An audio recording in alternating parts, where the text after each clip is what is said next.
AI 관련 반도체 칩을 만드는 기업 엔비디아가 올해 1분기 깜짝 실적을 발표하며 이 주가가 장중 처음으로 $1,000를 돌파했습니다.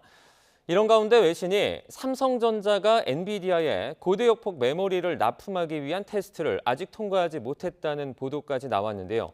삼성전자가 즉각 반박에 나섰지만 주가는 흔들리는 모양새입니다. 관련 내용과 다양한 경제 이야기, 이인철 참좋은경제연구소 소장과 함께 정리해 보겠습니다. 어서 오세요. 네, 저희가 앞서 조금 전해드리긴 했는데요. 엔비디아 주가가 종가 기준으로 사상 처음 $1,000를 돌파를 했습니다. 이제 실적 발표에 따른 상승으로 볼 수 있겠죠? 그렇습니다. 우리가 이제 주식시장에서 이제 주가가 100만 원을 넘으면 황제주라고 합니다. 네. 근데 엔비디아가 지금 황제주 반열에 오른 셈인데요. 뭐 천상천하 엔비디아 독존이다라고 할 수 있습니다. 1분기 실적이 상상 그 이상입니다. 네. 매출이 1년 전에 비해서 3배 늘었고요.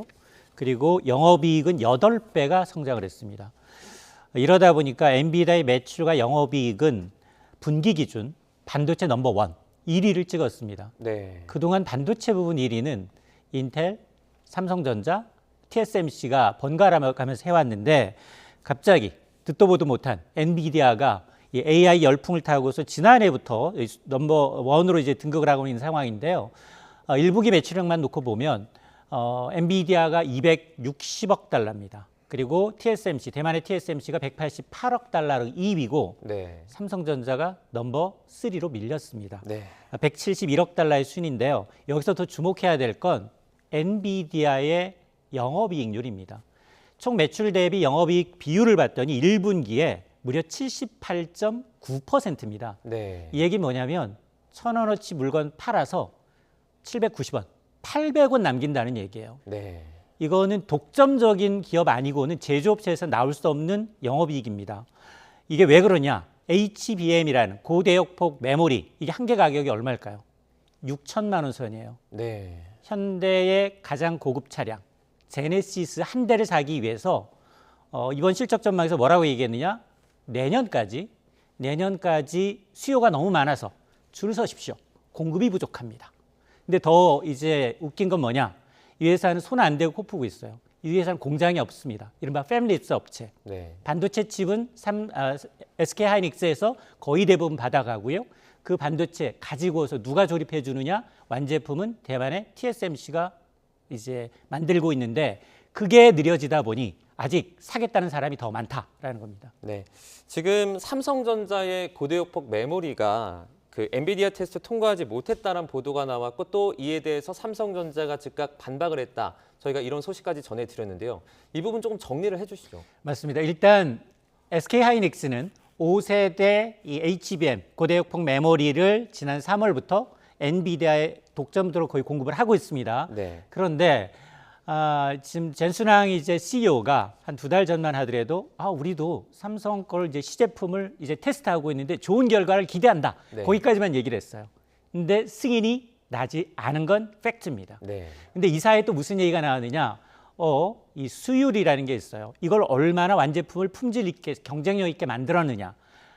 SK하이닉스가 최근 들어서 이 수율, 이 80%까지 끌어올렸다라는 소식이 나오고 있거든요.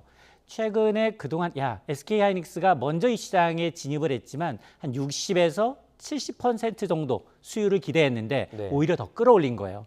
근데 이거는 비밀이거든요. 반도체 수율을 얼마나 잘 만들어내느냐는 삼성은 아마 업계에서 알려지기로는 50% 남짓입니다. 네. 그러다 보니 정기산철도 아닌 5월에 반도체 수장만 핀셋으로 교체를 했어요. 7개월 앞당겨서 교체한 만큼 지금 반도체 부분에서 넘버 3로 삼성의 굴욕이거든요. 네. 이걸 만회하겠다라는 건데 오늘 주가 보시면 삼성은 더 떨어졌어요. 네. 7만 6천 원대로 떨어졌고요. SK하이닉스 약보합으로 하다가 조금 좀 제가 들어올 때 주가 확인하니까 상승세로 반전했어요. 네. 어제 20만 원 사상 최고가였습니다. 여기에서 추가로 더 올라가고 있다. 엔비디아의 힘에다가 여기서 나온 이 삼성전자가 아직은 이 테스트를 통과하지 못했다라는 외신 보도의 영향을 받고 있는 것으로 보입니다. 네. 지금 그러면 엔비디아 주가가 크게 급등은 하긴 했지만 지금 미국의 뉴욕 증시 같은 경우에는 좀 하락세를 보였거든요. 그 아무래도 엔비디아가 뉴욕 증시에서 차지하는 비중이 크기 때문에 조금 기대를 했는데도 불구하고 이렇게 하락을 했단 말이죠. 맞습니다. 이건 어떻게 볼 수 있을까요? 전반적으로 네. 금리를 이기지 못한다라는 겁니다. 네. 아무리 이제 엔비디아가 이제 액분 주식 분할까지 내놨어요. 이렇게 황제주가 되면 10분의 1로 다음 달부터 주식 분할이라는 호재를 내놨는데 네. 실적도 이제 이 상향 조정을 했기 때문에 주가는 9%가 넘게 올라서 종가 기준 이제 1000비디아가 등급제를 했지만 그럼에도 불구하고 다우 지수는 전 종목이 떨어졌습니다. 네. 1.5% 넘게 떨어졌고요. 지금 나스닥과 S&P 500 지수도 소폭 하락세를 보이고 있는데 이건 너무 많이 올랐기 때문이에요. 네. 연달아서 미중시는 주요 지수가 사상 최고치를 갈아치웠기 때문에 이 단기 급등에 따른 차익 매물 성격도 있고 그리고 주목할 건 뭐냐? 바로 이 어제 발표됐던 FOMC 5월 의사록을 보니 오히려 금리 인하 기대감이 상당히 낮아졌어요. 네. 오히려 물가를 감안하게 되면 금리를 올려야 된다는 목소리까지 나오고 있는 상황에서 이날 발표됐던 두 개의 경제 지표가 모두 좋았습니다. 주간 실업급여 신청자 수 예상치를 밑돌았고요. 예상보다 좀 낮아졌고요. 그리고 PMI, S&P의 미국 서비스업 PMI 구매관리자 지수도 기준선 50을 훨씬 웃돌면서 고용과 서비스업 지표가 여전히 좋아?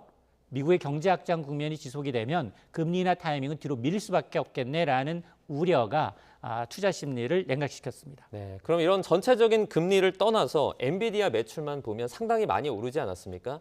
그러면 AI 칩 수요가 계속 늘어난다 이런 가정하에 엔비디아 주가 고공행진할 수 있을까요? 사실은 엔비디아가 이렇게 정말로 앞서 제가 이제 천상천하 이제 엔비디아 독존이라고 말씀드렸던 이유가 네. 내년까지도 사실은 이제 수요가 너무 많으니 줄을 서야만 살 수 있다는 겁니다. 내년까지는 문제 없습니까? 그러니까 네. 왜냐하면 이렇게 잘 나가요. 아니 1,000원어치 물건 팔아서 800원 남는 장사를 하고 있어요.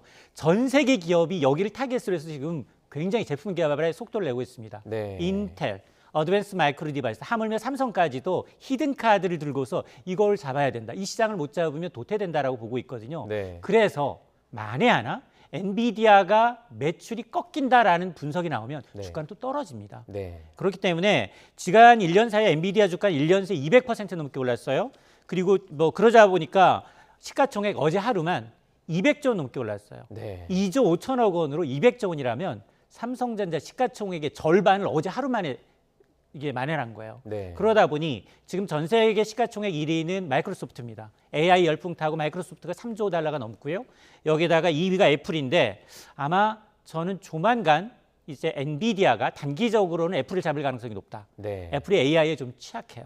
애플은 좀 지는 애, 여긴 뜨는 애. 그러다 보니까 하겠는데 과연 이게 얼마나 오래 갈까?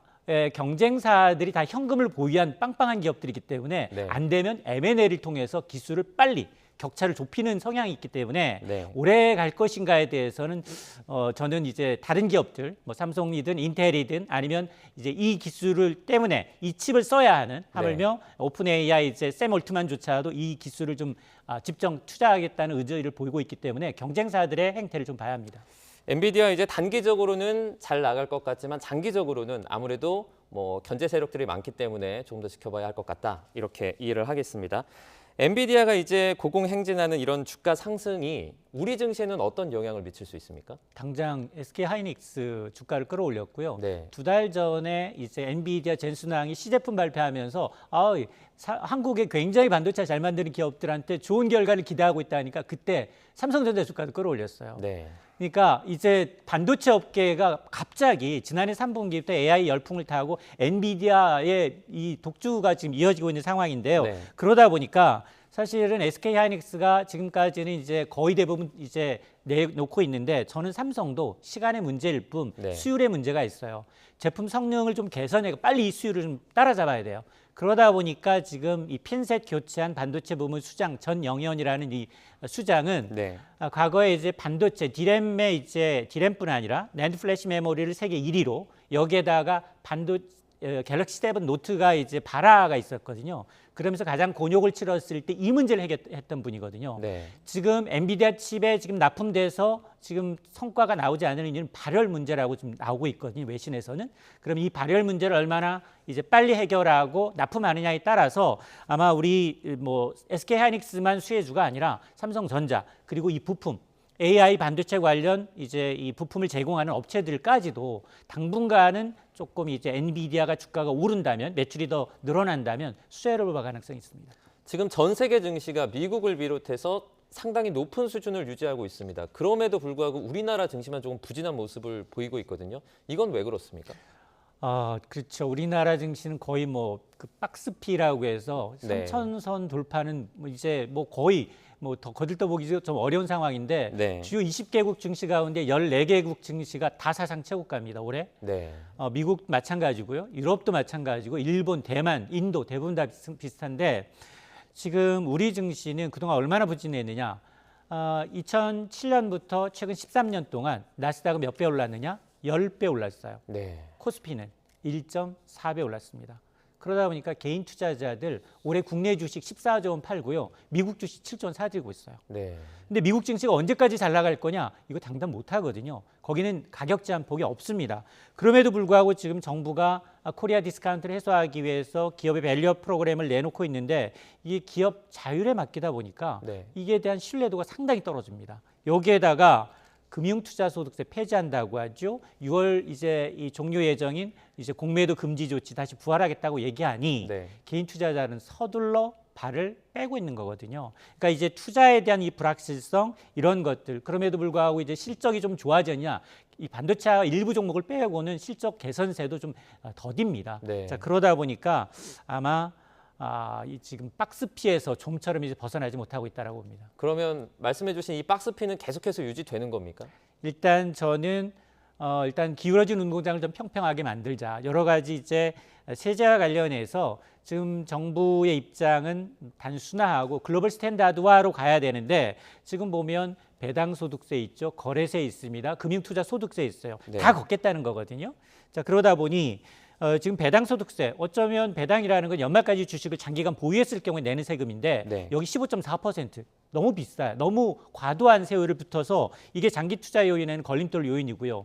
여기에다가 지금 금융투자 소득세 논란 사실은 선진국의 경우에는 거래세는 없습니다. 그럼에도 불구하고 거래세는 우리는 걷고 있고요. 특히나 이제 양도소득세는 부과를 하되 이게 선진국의 경우에는 장기 보유냐 단기 차익이냐에 따라서 세율이 달라요. 네. 그런 걸 이제 좀 해서 우리도 이제 개인들이 너무 증시에서 단타하는 것 위주가 아니라 중장기적으로 세제 혜택을 주면서 중장기적으로 간접 투자하는 방식으로 좀 유도를 해야만 네. 되는데 지금 이게 과연 될지 여부는 좀 미지수입니다. 지금 미국 증권거래위원회가 알트코인 중에 하나입니다. 이더리움의 ETF 상장을 승인을 했는데요. 이건 좀 어떤 의미가 있다고 볼 수 있습니까? 이미 비트코인 현물 ETF가 등장을 하면서 네. 가상자산이 제도권으로 들어왔다. 그런데 삼성전자만 해줄 것이냐? 네. 아니 현대차도 해줘야 된다라는 논리. 여기에다가 사실은 이 이더리움은 이등주이긴 하지만 네. 현물 ETF 과연 이제 비트코인의 경우에는 거의 이 승인받는데 매번 거절당해서 2년 걸렸어요. 네. 근데 이게 1년도 되지 않아서 이더리움 현물 ETF를 승인했습니다. 갑자기 왜? 라고 하면 답이 나오는데요. 미국도 개인들의 표심을 이제 가상자산을 투자하는 개인 투자자들의 표심을 겨냥했다라고 보는데요. 뭐 바이든 대통령도 마찬가지고 이제 트럼프 전 행정부도 마찬가지고 이런 입장 변화로 인해서 상당히 빠른 기간 내에 제도권으로 들어왔다. 이 얘기는 지금 그동안은 비트코인만 이제 이 현물로 개인들이 소액 갖고 투자할 수 있었다면 이더리움이 다시 나오기 때문에 리스크 해치도 가능할 뿐만이 아니라 좀 더 투자 자산이 늘어나서 아마 조금 더 아마 이제 이쪽에 대한 관심이 늘어날 것으로 보입니다. 네, 저희가 이번에는 금리 얘기도 조금 해보도록 하겠습니다. 한국은행이 다시 한번 기준금리를 동결을 했습니다. 3.5%로 유지가 됐는데요. 1년 4개월째라고요. 이렇게 오랫동안 유지를 하는 게요. 맞습니다. 상당히 이제 만장일치였고요. 네. 지난해 2월 이후 1년 4개월째 최장기간 이제 고금리가 동결돼 있는 상황입니다. 네. 이유는 크게 두 가지입니다. 지난달 소비자 물가 지수가 석 달 만에 2%대로 떨어졌지만 2.9예요. 네. 아직 목표치 2%에서 크게 웃돌고 있는 데다 미국의 금리 인하 타이밍이 점점점 지연되면서 통화 정책의 불확실성이 물가에 대한 불확실성이 4월보다도 더 커졌다라는 이유입니다. 네. 자 이렇게 되면 지금 만에 하나 이제 이런 이제 이 물가가 충분히 떨어지지 않은 상황에서 기준금리를 내렸다 이렇게 되면 물가에 대한 불안 요인뿐만이 아니라 네. 환율, 가계부채, 부동산에도 문제가 될 수 있기 때문에 이런 결정을 내린 겁니다. 이제 금리 동결이 조금 길어질 것 같은 그런 현황은 좀 보이긴 하는데 미국 같은 경우에는 지금 고금리 기조고 유럽 같은 경우에는 또 금리 인하를 시사한 상태입니다. 우리나라는 지금 금리 인하를 정하는 데 있어서 가장 큰 영향을 미치는 건 좀 어떤 것들이 있을까요?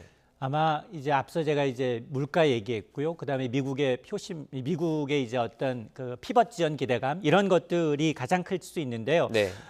마찬가지로 지금 전 세계가 물가를 잡기 위해서 거의 공동으로 이제 보조를 맞춰서 금리를 올렸는데 네. 그러나 물가가 떨어져서 경기가 회복되는 건 다 시차를 두고 국가별 상황에 따라서 지금 달라지고 있습니다. 네. 말씀하셨던 것처럼 미국은 지금 계속해서 인플레이션 지표, 끈끈한 이 인플레이션을 잡기 위해서 금리 인하 타이밍이 지연되고 있지만 아마 유럽중앙은행은 6월부터 금리 인하를 시사하고 있고요. 네. 일본은 오히려 물가 감안하면 금리를 올려야 되는 상황입니다. 각자 도생이 시작이 돼 있는데 이러다 보니 지금 한은의 구심도 더 깊어지고 있습니다. 사실은 경제나 내수를 감안하게 되면 금리를 먼저 인하해야 하지만 여전히 지금 환율 불안하죠. 수입 물가 오르고 있습니다. 이러다 보니 물가가 안정되는 이창용 총재는 2.4% 선까지 낮아지면 그때 인하를 이제 고려하겠다라는 건데 아마 연말경에 가서면 미국이 한 9월 정도 내진 11월 정도에 금리를 인하하고 그걸 확인한 이후에 한은이 금리 인하에 나설 것으로 보입니다. 네, 지금 기준금리 3.5% 시대입니다. 고금리가 계속해서 이어질 경우에는 우리 경제에는 어떤 영향을 줄 수 있습니까? 일단 사실은 지금 고금리 때문에 대출 금리가 또 오르고 있어요. 네. 기준금리는 1년 넘게 이제 지금 유지가 돼 있는 상황이지만 은행들이 금융감독의 대출 관리, 총량 관리에 나서니까 오히려 이제 손 안 대고 정말로 대출 금리, 가상 금리를 높이는 방식으로 대출 금리가 높아지고 있습니다. 이 네. 얘기는 현 상태가 길어지게 되면 대출 이자 부담이 더 늘어나죠. 고물가로 인한 소비 위축, 가처분 소득이 줄어들게 됩니다. 이 얘기는 기업들이 구태여서 추가로 물건을 만들지 않는다는 얘기고요. 고용과 투자가 줄어들게 되면 경기가 둔화되는 악순환이 이어질 수 있기 때문에 아마 KDI는 한국개발연구원은 오히려 우리가 미국의 눈치를 볼 게 아니라 사상 최대 금리 격차에도 불구하고 그건 뉴노멀이라는 걸 감안하게 되면 오히려 선제적으로 금리를 인하해야 되는 게 아니냐라는 주장도 나오고 있는 겁니다. 네. 이 얘기도 좀 나눠보겠습니다. 지난 1분기에 가계 실질 소득이 7년 만에 가장 큰 폭으로 떨어졌다고 하는데 이건 어떤 걸 시사하는 겁니까? 일단 물가가 너무 많이 올랐다. 네. 물가가 소득을 추월했고요. 여기다가 지난해 말 이제 기업 실적이 너무 좋지 않다 보니까 대기업들 성과급 지급이 현저하게 줄었습니다. 네. 삼성이 법인세를 한 푼도 내지 않을 정도로 경영 상황이 악화된 게 그대로 녹아나고 있는데요. 네. 1분기 가구당 월평균 소득은 1년 전에 비해서 1.4% 늘었지만 올해 실질 소득은 물가를 감안하게 되면 1.6% 줄었습니다. 2017년 이후 7년 만에 역대 최대 감소폭을 보이고 있는데 당연히 소득보다도 물가가 더 오르고 여기에다가 지출이 더 늘다 보니까 가계의 가처분 소득은 7분기째 줄어들고 있는 상황입니다. 네. 지금 저희가 물가가 오른다 하고 있는데 어떤 부분에서 가장 물가가 많이 오르고 있죠? 먹거리입니다. 12개 지출 항목을 좀 따져보게 되면 네. 가장 많이 올랐던 게 식료품, 비주류음료예요. 1년 전에 비해서 7% 넘게 올랐습니다. 아니 소득은 1.4% 늘었는데 7% 넘게 오른 게 가장 컸고요. 네. 여기다 음식 숙박업도 5.8%가 늘어난 것으로 나타나서 먹거리 비중이 가장 이제 전반적인 물가 상승을 좀 자각하고 있고 음식 숙박, 오락 문화에서도 여전히 이제 지출이 증가한 것으로 나타났습니다. 네. 지금 만약에 실질 소득이 계속해서 이렇게 줄어들 경우에는 경제 악화의 도돌이표가 될 수도 있다. 이런 우려도 커지는 것 같아요. 맞습니다. 가계 여윳돈이 줄게 되면 부자들은 그동안 쌓아놨던 현금을 쓰면 됩니다. 네. 그리고 부자는 오히려 기회예요. 자산 가격이 낮아지면 현저하게 떨어진 자산을 또 살 수 있어서 제2차의 어떤 이 자산의 퀀텀 점프가 가능하지만 문제는 중산층 이하, 물가에 가장 취약한 이제 이 취약계층인데요. 이들은 2년 넘게 지금 이 가처분 소득이 줄고 물가가 고물가이다 보니 지금 쓰고 있는 게 마이너스 통장이에요. 마이너스 통장도 지금 바닥을 드러내고 있기 때문에 연체율이 늘어나고 있다는 겁니다. 네. 자, 그러다 보니 고물가, 고금리가 장기화되게 되면 추가로 빚내기가 어려워지고 이게 또 소비 위축으로 이어져서 이게 경기가 좋지 않은 이른바 이제 디플레이션이 좀 계속 스태그플레이션이 좀 악순환되는 게 아니냐, 반복되는 게 아니냐라는 이제 우려가 나올 수 있습니다. 네, 이제 경기가 좀 좋아졌다라는 그런 좋은 소식을 좀 전할 수 있으면 좋을 것 같습니다. 경제 이슈 자세하게 살펴봤습니다. 이인철 소장과 함께했습니다. 고맙습니다.